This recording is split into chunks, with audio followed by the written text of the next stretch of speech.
మా గౌరవ ముఖ్యమంత్రి గారికి దక్కిందని చెప్పి సందర్భంగా తెలియజేస్తా ఉన్నా. అంటే ఒకటి గమనించాలి, మేము ఏది కూడా యూనిఫామ్ వేలో చేస్తా ఉన్నాం.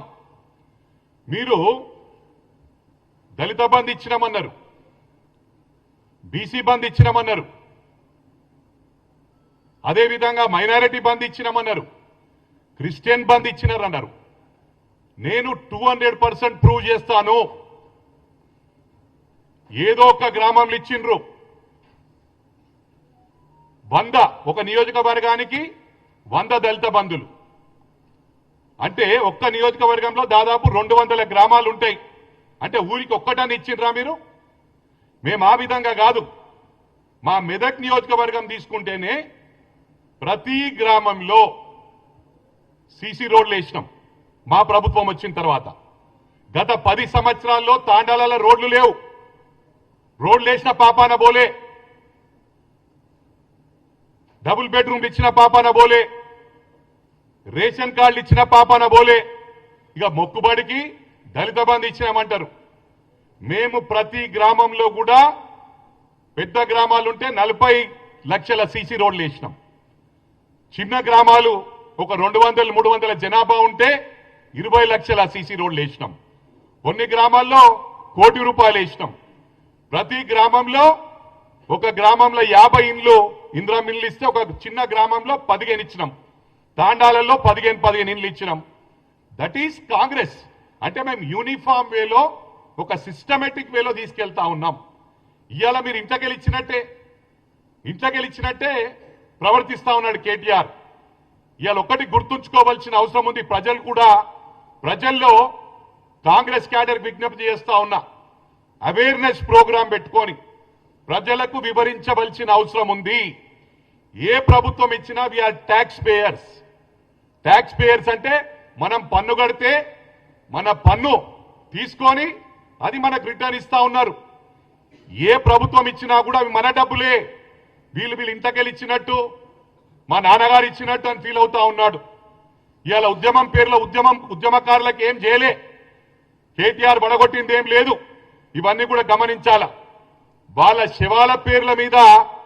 శవాల మీద ప్యాలాలు ఏరుకునే రకం ఈ కేటీఆర్ అని చెప్పి కూడా ఈ సందర్భంగా తెలియజేస్తా ఉన్నా. అరే ఒక్కరోజన్నా ఉద్యమం చేసినవరా పై? నువ్వు ఒక్కరోజన్నా ఉద్యమం చేసిండు ఇతను? అమెరికా నుంచి డైరెక్ట్ ఊడిపడి ఒక ఉద్యమకారుని నోట్ల మను పోసిండు, కేకే మహేందర్ రెడ్డి నోట్ల. ఆయన కూడా ఎన్నికలలో ఎంత 300 ఓట్లతో గెలిచిండు. ఈయన గొప్పతనమా? ఈయన పడగొట్టింది ఏంది? పడగొట్టింది ఏం లేదు.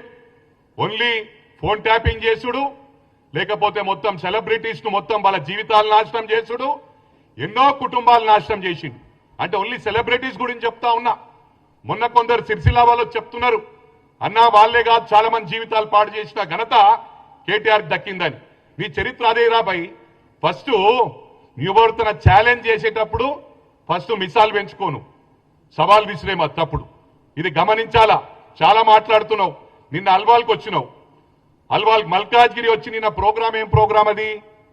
Voters awareness programme.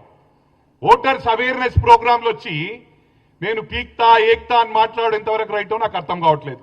ఏం పీక్తావు నువ్వు? అల్వాల్ వచ్చుంటా అంటున్నావు, సిరిసిల్లకు నాకు రారాదా? అరే నేను గుండాయిజం అంటున్నావురా. గుండాయిజం చేసింది ఎవరు? ఒక బ్రాహ్మణ్ కుటుంబాన్ని, అడ్వకేట్ కుటుంబాన్ని మిట్ట మధ్యాహ్నం మంత్రినిలా నరికి చంపిన ఘనత నీ పార్టీకి దక్కింది. నువ్వు ఇలా మాట్లాడుతా ఉన్నావు. దళితులను ఉష్క మాఫియా చేసినవరా భయ్. 1000 కోట్ల రూపాయలు ఓన్లీ సిరిసిల్లాల నేరెలా సంపాదించడం అని చెప్పి నేను ఛాలెంజ్ ఇస్తుతా ఉన్నా. ప్రూవ్ చేయి. 8 మంది దళితులను వాళ్ళని సంసారానికి వాడికి పనికి రాకుండా 3rd డిగ్రీ ఇప్పించిన ఘనత నీకు దక్కిందిరా భయ్. టోటల్ పోలీస్ డిపార్ట్మెంట్ ను మిస్యూజ్ చేసిన ఘనత నీది. మరి అదేవిధంగా ప్రవాళిక కేసు, ఆ రోజు అమ్మాయి సూసైడ్ చేసుకొని చనిపోయింది. గ్రూప్ 2 ఎగ్జామ్ పోస్ట్పోన్ అయినందుకు ఆయన వాళ్ళ బ్రదర్ క్లియర్ గా స్టేట్మెంట్ ఇవ్వడం జరిగింది. గ్రూప్ 2 పోస్ట్పోన్ కావటం వల్ల అమ్మాయి డిప్రెషన్లోకి పోయి సూసైడ్ చేసుకుందని. అరే స్పాంటేనియస్ గా లెట్ ఇట్ బి ఎనీథింగ్. అరే పోలీస్ ఇన్వెస్టిగేట్ చేస్తా ఉన్నారు, తప్పకుండా సమాచారం ఇస్తా అని చెప్పాలి. కానీ స్పాంటేనియస్ గా లవ్ మ్యాటర్ అని చెప్పుడు ఎంతవరకు రైట్ రా? ఒక కుటుంబాన్ని ఉసురు దాక్తారా నీకు? ఈ విధంగా మాట్లాడు, మానేసుకో. నీకు ఫీలింగ్స్, ఇతరుల ఫీలింగ్స్ తెలియదు. ఎవరి ఫోన్ లేపావు, పీక్ పడగొట్టినావు. మల్కాజ్గిరికి వచ్చి ఇంతకు ముందు దత్తకు తీసుకుంటా అన్నావు. ఏం దత్తకు తీసుకున్నావు రాబాయ్? నిన్నొచ్చి మళ్ళా నేను నిలబడతా, పీక్తా, పడగొడతా అంటున్నావు. నీ సిరిసిల్లాకి వచ్చి నేను కూర్చుంటా రాబాయ్? నేను చేసిన సోషల్ యాక్టివిటీస్ ఎందుకు చెప్తలేవురా?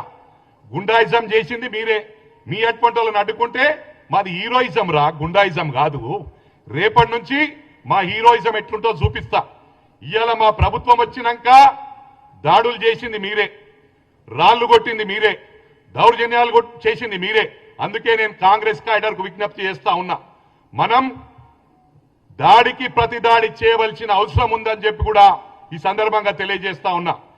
కేటీఆర్, మరోసారి తెలియజేస్తా ఉన్నా, నువ్వు చేసింది నీ కుటుంబానికి ఏదైతే సెక్రటరేట్ లో నెట్వర్క్, సెక్యూరిటీ నెట్వర్క్ కూడా మొత్తము టెండర్ లేకుండా వందల కోట్లది నీ సొంత కుటుంబానికి ఇచ్చిన ఘనత నీకు దక్కిందిరా బాయ్.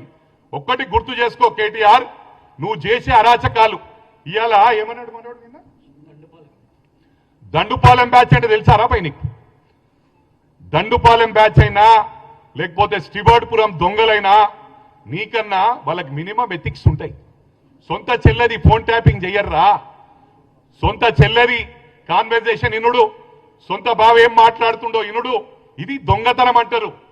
దొంగల బ్యాచ్ అంటారు. దొంగల బ్యాచ్ నువ్వురా. దొంగ పనులు చేస్తూని నువ్వు అప్పా జంక్షన్ల మంత్రిగా గన్మెన్ లేకుంటే పోతుంటే రాత్రి మిడ్ నైట్ పోలీసులకు దొరికిన ఘనత నీది. మాస్క్ పెట్టుకొని దొరికినవురా భయ్. పోలీస్ డిపార్ట్మెంట్ మొత్తం చర్చించుకున్నారు. అరే వీడు మంత్రి ఉండి ఈ చిల్లర పనులు చేసుడేంది, గన్మెన్ లేకుండా అరే కార్లలో రాత్రి పూట ఓడేందని. అది దొంగతనం అంటారు. మేం దొంగతనం కాదురా భయ్, హీరోయిజం చేసుడు తెలుసు. ఇవాళ ప్రభుత్వం ఉందని చెప్పి చాలా స్మూత్ గా సాఫ్ట్ గా పోతున్నాం. మేము అనుకుంటే ఒక్కరోజు నిద్రపోవు. నీ అంతా పేడ్ బ్యాచ్ పెట్టుకొని సోషల్ మీడియాను 500 మందికి మొత్తం శాలరీస్ ఇచ్చుకుంటా నడిపిస్తున్న ఘనత నీదిరా భయ్. ఇవాళ 200 యూనిట్ల కరెంటు ప్రతి గ్రామంలో